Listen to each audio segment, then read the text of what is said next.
आगे बढ़ते राजनीति से जुड़ी खबरों के साथ बिहार में आईएनडीआईए के अंदर दरार आती दिखाई दे रही है और झारखंड में मुख्य रूप से महागठबंधन में जेएमएम, कांग्रेस, आरजेडी और भाकपा माले शामिल है। लेकिन बिहार विधानसभा के चुनाव में जेएमएम ने महागठबंधन से 12 सीटों की मांग की थी और इस मांग पर विचार नहीं होने पर जेएमएम ने बीते दिनों 6 विधानसभा सीटों पर अपने उम्मीदवार उतार दिए हैं और यह भी कहा है कि बिहार में अब जेएमएम महागठबंधन से अलग होकर चुनाव लड़ेगा। हालांकि अब भी कांग्रेस का यह कहना है कि सब कुछ ठीक ठाक है।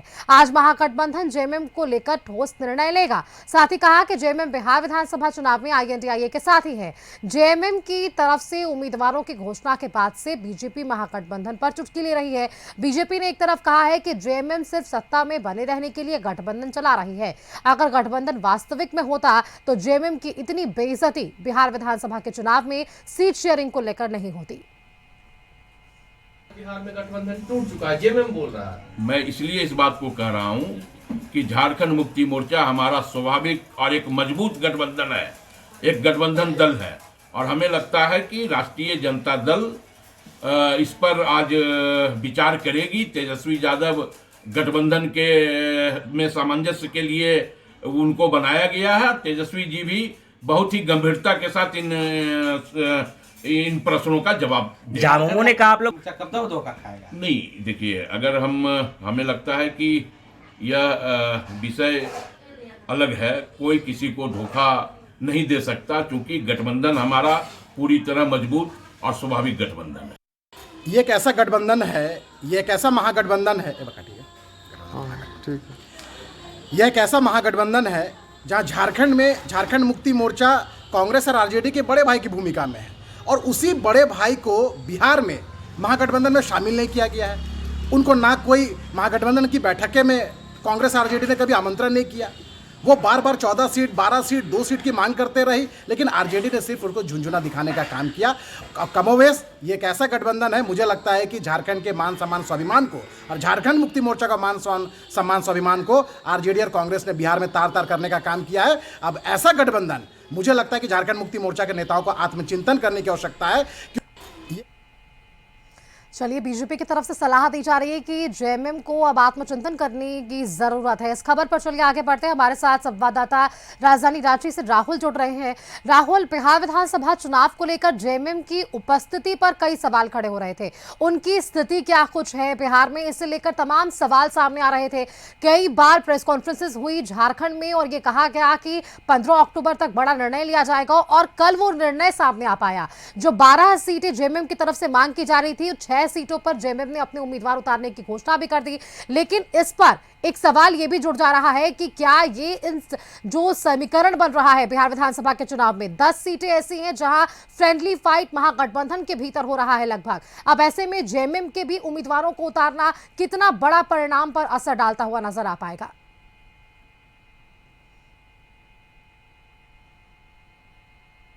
फ्रेंडली फाइट की बात होती है, या राजनीतिक दृष्टिकोण से ठीक होती है। राजनीतिक लोग बचने के लिए फ्रेंडली फाइट भाषा का प्रयोग करते हैं, क्योंकि अगर आप किसी सीट से अलायंस में हैं, जिस दल ने वहां से अपना प्रत्याशी अनाउंस कर दिया है और उसी गठबंधन का दूसरा दल वहां से अगर प्रत्याशी अनाउंस कर देता है, तो कहीं न कहीं उस सीट को लेकर गठबंधन में पूरी तरीके से सामंजस्य नहीं बन पाया। इस वजह से 2 प्रत्याशी एक ही गठबंधन के उस सीट पे लड़ रहे हैं।